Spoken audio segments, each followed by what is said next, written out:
Welcome everyone to another YouTube video. My name is Kevin and today I'm going to be talking about probably the greatest meme of all time that actually worked as well.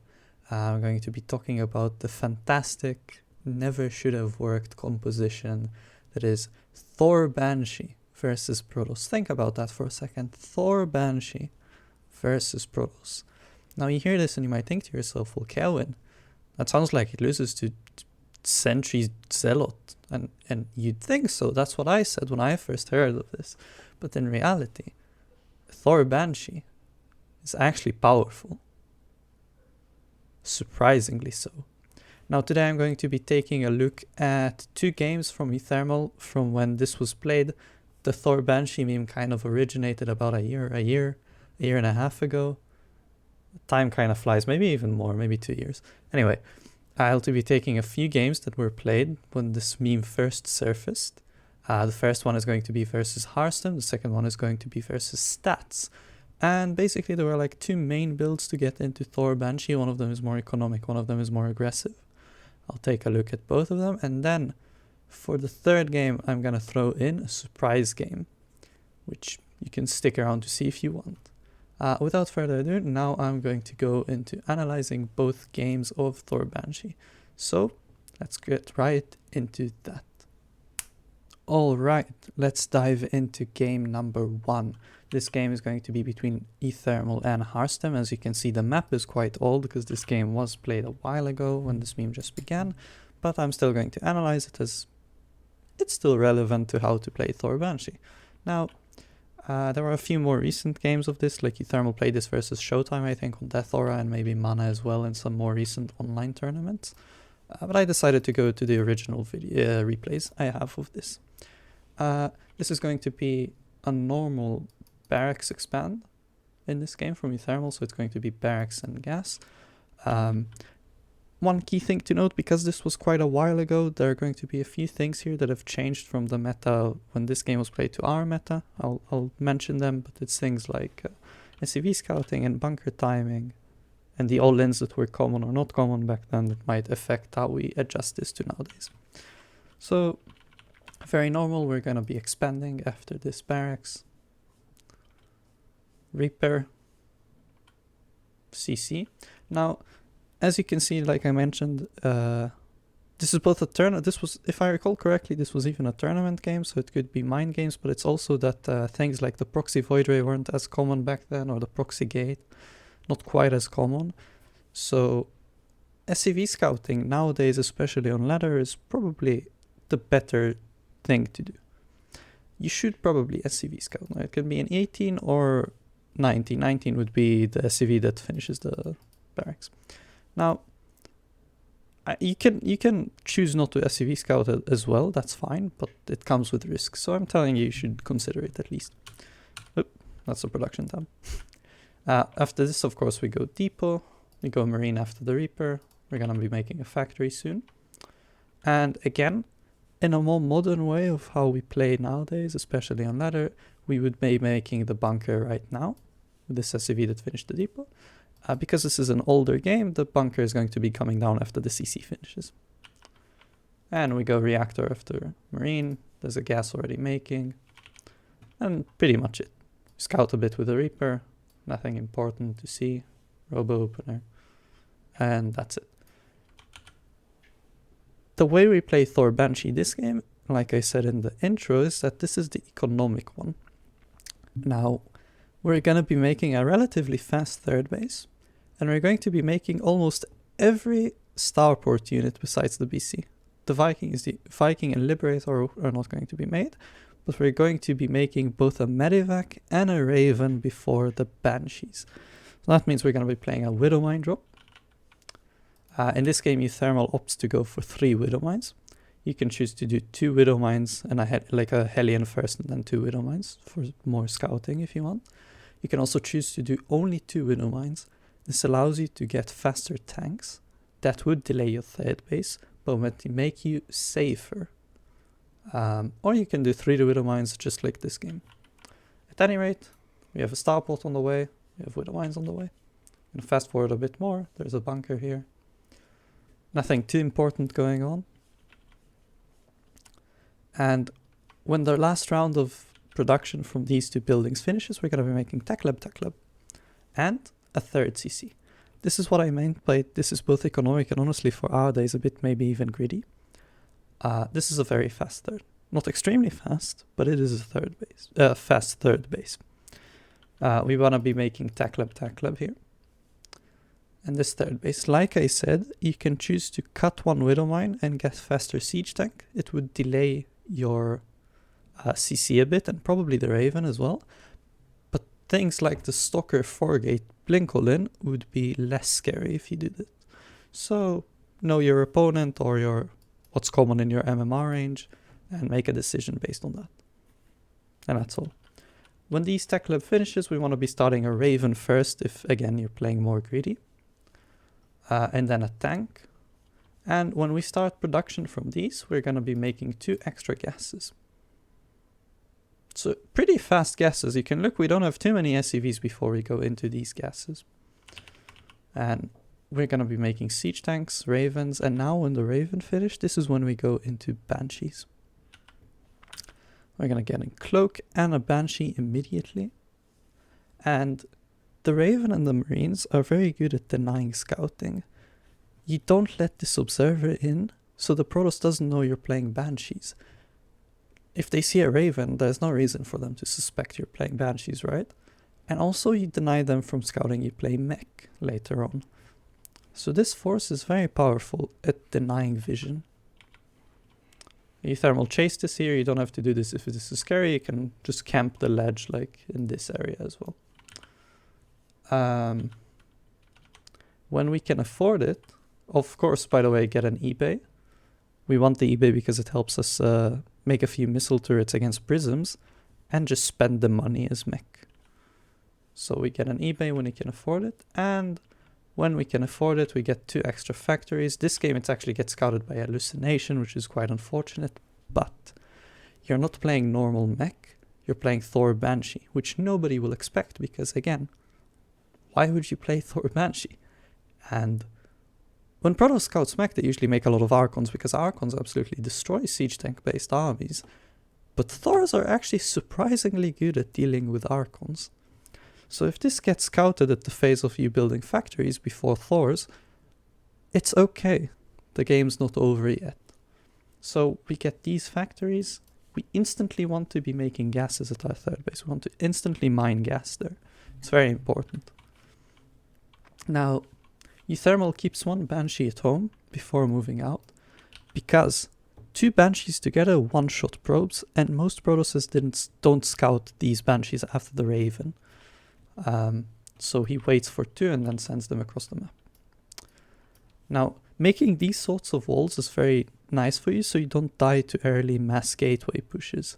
So if you see somebody playing mass gateway, you can even make these with a bunker here. You just want to kind of like turtle up a bit. When our factories are... I'll move a bit back. When our factories are halfway done, we want to be starting an armory. We do not go double armory with Thor Banshee, we go single armory. And this is for +1 weapons, and so we can build Thors. So again, factory is halfway done. We start an armory, the first and last one. We keep making Banshees, and we go up to 4 siege tanks, 4 or 5. You want to be safe, that's why we make these siege tanks. But our army is Thor Banshee, so we don't want to make more siege tanks, because then our army is siege tank based, and we're just playing normal mech, we lose to Archon Zealot, yada yada, you know the story. Or you don't. Of course, one of them goes Tekla, one of them goes to the reactor, and when they finish, we start factories 4 and 5, a missile turret as well to help with prisms. And the reason we play 5 factory before 4th base is because we're going to be doing a committed push at 200 supply. Because we want such a fast hitting timing, we want to be getting these production facilities before our 4th base. So these are when the factories finish. This instantly +1 and Thors. Now you just want Thor, Banshee, Hellion. Thor, Banshee, Hellion. When you can afford it, you want Banshee speed, you want Blue Flame soon, Blue Flame and Smart Servos, Blue Flame being the more important out of the two. You can do it now. If you're playing versus Mass Gate Fast, I would recommend you to maybe get a bit faster Blue Flame. And that's it pretty much. You can tell, by the way, Harstem was completely prepared. There was a cannon and an observer. The observer moved out, yeah. There was a cannon and an observer for the Banshees, and uThermal still saved both of them and got 6 Banshees. And this would then, when the Banshees were completely scouted. So imagine how much damage you can do if they don't know you're making Banshees after the Raven. And now, there's nothing special for the rest of the game. We just make Thor Banshee. You can harass with Hellions. I wouldn't send more than this. You don't want to lose too many Hellions because you want to be hitting at timing. But that's pretty much all there is to say. I'm going to show you how this game ends. We get a pretty big army. And we're going to be reaching the supply cap with a mech-based army before 10 minutes. As you can see, 197, almost maxed, and we move out. This army looks funny. I bet you didn't click on a Terran vs. Protoss YouTube video and expected to see this army. But it's actually quite potent. The Banshees can kinda kite this army. Look, because they have speed, they can shoot, and when the Archons turn to splash, you just go away. You don't want to be taking Archon splash. You have the Raven for great spells, and the Colossi get shredded by the single target mode of the Thors. So as you can see, the Banshees are just kind of getting free damage. The Thors are also getting a lot of free damage on Colossi. They get an Archon. Missile turrets as well. Now, you want to have Helbets at the front for Zealots. This army didn't have too many Zealots, so it doesn't matter. But you do want to have your Helbets at the front. Or wherever the Zealots come from. And Archon dies immediately. And our safety tanks can even siege. We made these for safety in the early game, remember? But they're actually pretty nice in our army. Free Immortal to the Banshees. Free Archon, again. They just have a lot of micro potential. Now, as you can see, this Zealot Warpen is going to be met with all the Hellbats. This flank is a bit scary, but the Thor Banshee army is actually a bit too good. And I'll just zoom out to show you how this fight ends. Colossi instantly died. Banshees are killing all of the Immortals. Thors survive. And look at the supply. And the Protoss army just got eviscerated in this fight. I bet you didn't see this coming, did you? That's it for game 1. This was the economic Thor Banshee style. And we're going to be jumping into a game versus Stats, which displays the more aggressive style of Thor Banshee. So, with no delays, let's move on into that game. Alright, now we're going to be going into the second game of Thor Banshee. This is the different opener, where it's going to get us to our dream composition. This game is played versus Stats, probably the best Protoss player in the entire world, just to show you the power of this. As you can see, we're on Ephemeron yet again, which is kind of funny. And we're going to be doing something less economic this game, so I'm not going to go as much into detail of the build itself and the ideas there, because we already covered that in the first game versus Harstem. I'm just going to show you the opener, because it's a different one. And then maybe mention the ideas for transitioning into Thor Banshee. Now we're playing again Arax Gas Expand.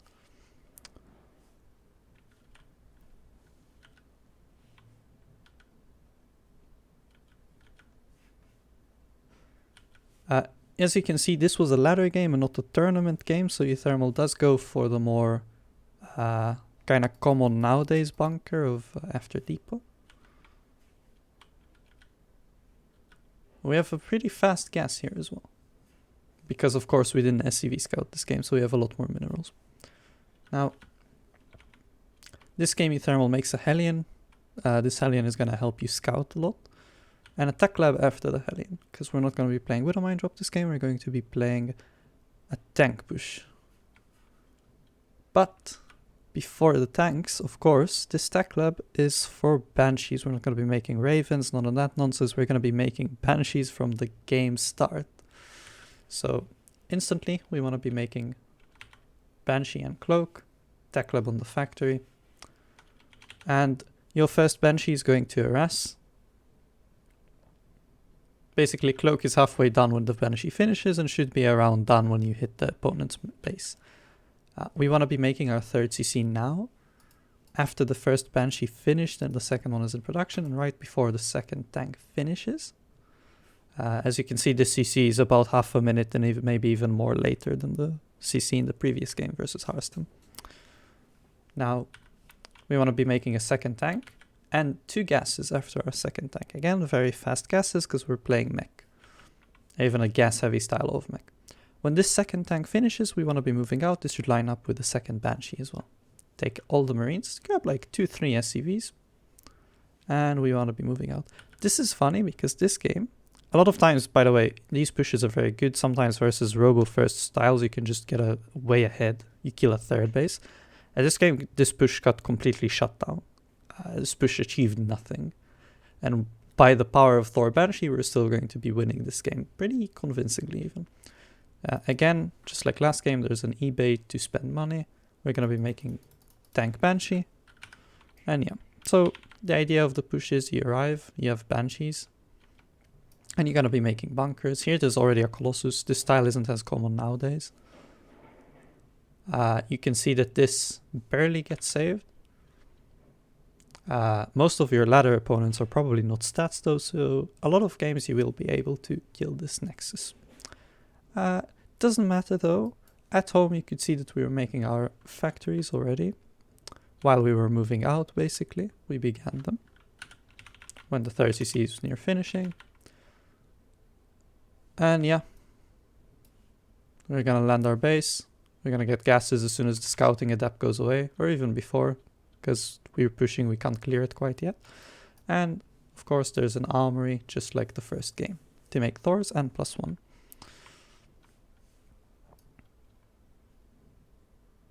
This is pretty much all the same as we saw in the previous game. Fast 4th and 5th factories, Thors. This game you can see we're kind of delaying our Banshee speed because this wasn't as economic, we're not as rich. There it is now starting, and Blue Flame and Smart Servos after it, of course. Now, important to note, and I'm gonna back off. Back forward is not a thing. These Banshees can deal a lot of damage, so remember the game began with us not dealing any damage. Now look what's gonna happen. Stats yet again is prepared, but this is not enough Stalkers. 3 Banshees can fight this. Not with the super battery nowadays though. As you can see, we can just zoom in, zoom out, go to main base, because this is a lot of Banshees. And then we can just move away. uThermal did not lose a single Banshee. Stats lost 15 probes to these Banshees. And here come more. And yet again, with, I think that's 1 HP. 2 HP. With 2 HP, he leaves with all Banshees surviving and 20 kills of probes. Banshees have a lot of potential in causing damage. Now, yet again, we're going to be seeing a max out on this army at around 10 minutes, just like the first game, like eerily similar. And look at this intimidating army. Again, the Banshees can just kite. Now, even with fancy pickup micro, the Thors just tear a new one to these Colossi.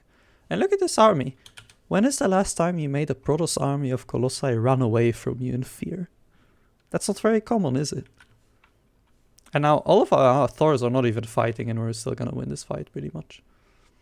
Now, because the Helbets tied to the Colossi, the Zealot Warpin will be a bit of an issue, plus with a lot of Immortals. But Thor Banshee is going to prevail anyway. As you can see, the fight ends here, and Stats falls victim to Thor Banshee as well. Now, that's pretty much all I have to show you as far as the pro study case of uThermal's game on this. I'm going to be showing you one surprise game about Thor Banshee, and that's where the video will end. So if you want to see the surprise game, stick around. We're going to be moving to that right now. Alright everyone, first of all, if you stuck around for the surprise game at the ending, thank you very much for staying with me.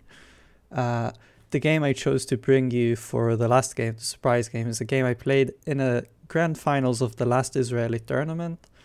This was also quite a while ago. As you can see, the map is a bit nearer than Ephemeron though. This was the first game of the grand finals. I've been speaking Norwegian in an Israeli tournament. Yeah, so this was the first game of the grand finals, also the only game that I have won. This was a very bad grand finals for me, but this game was pretty nice. So I was gonna playing the Thor Banshee off of the Banshee tank push, like uThermal played versus Stats. My opponent, however, had other plans, and we're going to be seeing a proxy robo versus what I planned. So this has been quite a hectic game, but I found it very, very fun, and I wanted to show it to you. So there's a proxy robo. I'm, of course, playing Reaper, the died, because, of course, yeah, we were on the high quality of uThermal games. Now you're in the pit that is my games. Of course, Hellion. Kill the Adept. Hellion, I think I did not scout this the entire time. Yeah, so I have no idea I'm getting proxy. I do know now, I think, because I see there's nothing. Yeah, so I'm aware something's off. Yeah, and I send the Marine. I think I saw the enemy units here. I make a bunker. Yeah, okay. So I managed to scout it. Of course, I was not prepared in time. Very sketchy things going around here, but I have this counter pressure. So I lift my CC. I made a Viking to help me with the Prism, of course. And now the saving grace of the game for me is this Banshee that has no detection for it. Or any anti-air, really. And my Banshee is just going to go to town. So this nice little Banshee is on 11 kills, 12, and it dies on 12 worker kills. Meanwhile, I've reclaimed my natural, or in the process of, I lost a tank, but I have another Banshee. And now the Immortals cannot threaten me. I get to make the extractors I wanted. And I already have a third CC because I'm playing Thor Banshee, why of course. eBay is coming down as well. I believe I should be getting my factories now. Just missing a bit of gas. I went ham on the missile turrets because I was floating a bit from the early game. There we go with the factories. Prism has no entrance. And now, after our early game worker kills, I send one Banshee. Because I have so many Banshees, I've been making them the entire early game to help me defend. I send one of them to the third base. Or the main, okay, to the main base. And I have 2 one-shot probes in the natural. So now I join all of them because I can one-shot things in the main base. Now this one escapes to the third base. So close yet so far. It attacks the gateway. There we go though. I did lose a Banshee here. Or even 2 I think. But I'm on 28 worker kills already. And I'm up in supply while floating 1k, which is impressive. I forgot my armory, which is why these are still siege tanks. And now you can see that the glorious time has come. Of course, I'm making a wall to stay safe. And we're going to go into another round of Banshee harass as well. I see there's a shield battery, so I back off, of course. I like to do this. You can see that uThermal didn't do this in the games he played. He didn't sack all of the Marines before attacking. In game 1 versus Harstem, he kept all of them with the army. In game 2 versus Stats, he already lost them in the tank push. I couldn't tank push because I was being all-in myself. So I just sent them as harass. They get seen by an observer immediately and die as a sacrifice to the gods. And now I have 2 Banshees again. With speed as well. So the Stalkers obviously can't break into this. And I can one-shot probes again. That's another 12 probes or 11. How is that not 12? And I'm on 40 probe kills this game. And another Banshee going out. I get to deny the 4th base. Somehow. My opponent decided to go for Storm, which is pretty scary on the Banshees, for example. It's a lot of splash damage on fragile units. But I'm up in so much supply that it just doesn't matter. And I keep killing more and more workers. And look at worker kill now. Now, a lot of people will put High Templars in the Prism, you know, to protect them. When you have 10 Thors with high impact mode, Prisms are not safe. And now I'm just going to be moving out this inhuman army. And look at this Prism. No Stormcast. Thor's insta-kill it. And this Protoss army, I have Blue Flame Hellbats. It can't do anything here, can it? I just rally all my army together, scan for an observer, see the army. Do not control the Banshees like uThermal. And now it's time to just aim. The Zealots can't even punish my Thor pathing because I have the Hellbats near enough. And the army just can't fight here. As I said, Storm is very scary to Banshees. But this army is just not killable at this point. And now I march to the 4th base. I march to the 3rd base. And that was the only game I've won in this grand finals, but in what fashion? Let's look at the worker kills at the end. So Thor Banshee is a nice meme. This is the summary I'm going to leave you at the end of this long video. Thor Banshee is a nice meme to play. I recommend you to try it. Obviously, it's not great. There's a reason it's not played as the main line of Terran versus Protoss, but it's fun. So if you hate the matchup, if you just want to try something new, give this a shot. And thanks a lot for staying in. If you liked the video, feel free to subscribe and like. I'll probably publish more videos in the future, and yeah, see you the next time. Later, Chiefs.